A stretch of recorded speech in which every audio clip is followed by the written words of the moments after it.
सुमन, सुना है तेरी देवरानी तो बहुत पढ़ी लिखी है।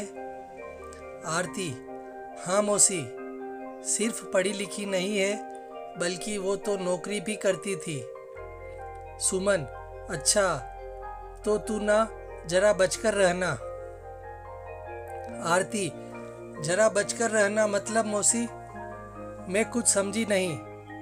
सुमन, मतलब कि बड़ी तीखी मिर्ची होती है ये ज़्यादा पढ़ी लिखी लड़कियां। पता चला कि तू है तो जेठानी, पर वही आकर पूरे घर पर राज करने लगे। वो सुमन आरती के मन में अपनी होने वाली देवरानी को लेकर शक पैदा कर गई थी। दरअसल आरती की शादी 2 साल पहले ही अशोक से हुई थी।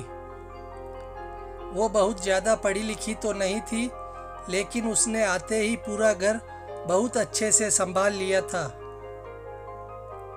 अशोक का छोटा भाई था मनीष, जिसकी शादी अब दीपिका से होने जा रही थी।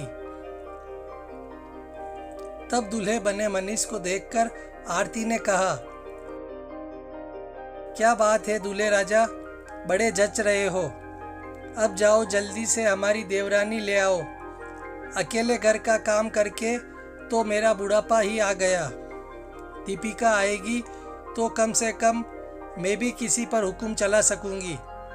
मनीष, आप भी ना भाभी, कमाल करती हो। धूमधाम से मनीष और दीपिका की शादी हुई और दीपिका अपने ससुराल आ गई। उधर जब बारात नई दुल्हन को लेकर आरती के दरवाजे पर आने वाली थी, तभी एक बार फिर वही सुमन आरती के पास आई और बोली, सुमन, मेरी बात सुन आरती, नई बहू तुझसे छोटी है, तू उसे सिर पर मत चढ़ने देना। उसे एहसास होना चाहिए कि जेठानी तू है और वो तेरी देवरानी, समझी। आरती, हाँ हाँ मौसी, तुम चिंता मत करो, मैं सब समझती हूँ। उस सुमन की बातें आरती के दिमाग में बस गई थी। आरती ने भी ठान लिया था कि वो दीपिका से थोड़ा सख्ती से पेश आएगी। शादी को 1 हफ्ता बीत गया, सब ठीक चल रहा था। दीपिका बिना किसी के कहे आरती का घर के कामों में हाथ बटाती। इस तरह आरती और दीपिका की पटरी अब आपस में मिलने लगी थी। दोनों सारा दिन हंसते और बात करते करते काम निपटाते, लेकिन बीच बीच में आरती को जब भी उसकी मौसी की बात याद आती और वो थोड़ा सा सख्त होने की एक्टिंग करने लगती। अशोक, अरे आरती, जरा सुनो। आरती, हाँ जी कहिए। अशोक, वो दीपिका और मनीष को हमारी कुल देवी के मंदिर भी तो ले जाना है ना। तो तुम एक काम करो, शहर जाकर उसके लिए एक अच्छी सी साड़ी ले आओ। पैसे अलमारी से निकाल लेना। आरती, शहर से क्यों, हमारे यहाँ दुकानें कम है क्या। अशोक, अरे बाबा, वो शहर की लड़की है, हो सकता है उसे यहाँ की साड़ी पसंद ना आए। आरती, अच्छा, आपने कभी मेरे लिए तो शहर से साड़ी नहीं मंगवाई। अशोक, अच्छा तो तुम भी ले आना अपने लिए एक बढ़िया साड़ी। अब खुश हो। और सुनो, मनीष को साथ ले जाना, मुझे कुछ काम है तो मैं कल पूरा दिन बाहर रहूँगा। आरती, ठीक है। अशोक की बात सुनकर दोनों हंसने लगे। अगले दिन आरती अपने देवर मनीष के साथ बाइक से शहर के लिए निकल पड़ी। रास्ते में मनीष ने आरती से पूछा, क्यों भाभी, जेठानी और देवरानी की सही बन रही है कि नहीं। आरती, तुम बाइक चलाने पर ध्यान दो, बड़े आए रिश्तों के इंस्पेक्टर। मनीष, रिश्तों का इंस्पेक्टर, पर देखना भाभी, एक दिन आपको दीपिका पर नाज होगा। आरती मनीष की बातें सुनकर सोच में पड़ गई। वो भविष्य देखने की कोशिश कर रही थी, लेकिन उसे क्या पता था कि आगे कौन सी अनहोनी उसका इंतजार कर रही है। वो जिस रास्ते से जा रहे थे, वहाँ एक बेकाबू ट्रक ने उनकी बाइक का जोरदार टक्कर दे मारी। जिसकी वजह से मनीष ने मौके पर ही दम तोड़ दिया। आरती भी कई फुट उछलकर दूर जा गिरी थी। वहां मौजूद लोगों ने दोनों को अस्पताल पहुंचाया। अशोक, वो दोनों तो ठीक है ना डॉक्टर साहब? डॉक्टर, आई एम सॉरी, आपकी पत्नी जिंदा तो है, लेकिन मैं आपको बताना चाहता हूँ कि वो भी एक जिंदा लाश से ज़्यादा कुछ नहीं है। इस हादसे में उनके सिर पर गहरी चोट आई है। हमने उन्हें बचा तो लिया है, लेकिन दिमाग में लगी चोट की वजह से ये उनके पूरे शरीर ने काम करना बंद कर दिया है।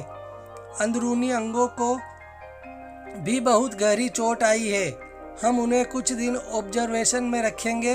अगर इस दौरान बदन में कोई हलचल हुई तो ठीक, वरना आगे कुछ भी कहना मुश्किल है। डॉक्टर वहां से चले गए और अस्पताल के एक कोने में अशोक और दूसरे कोने में दीपिका दहाड़े मार कर रोने लगे।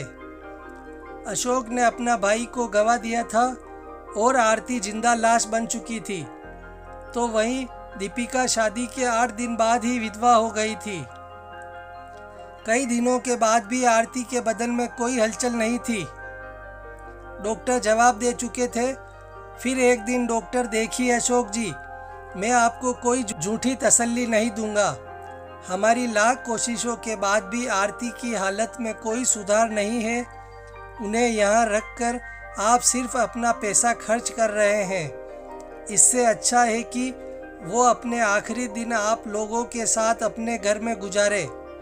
अशोक, कितना वक्त है मेरी आरती के पास डॉक्टर साहब? डॉक्टर, जैसी उनकी हालत है, ज़्यादा से ज़्यादा 6-7 महीने।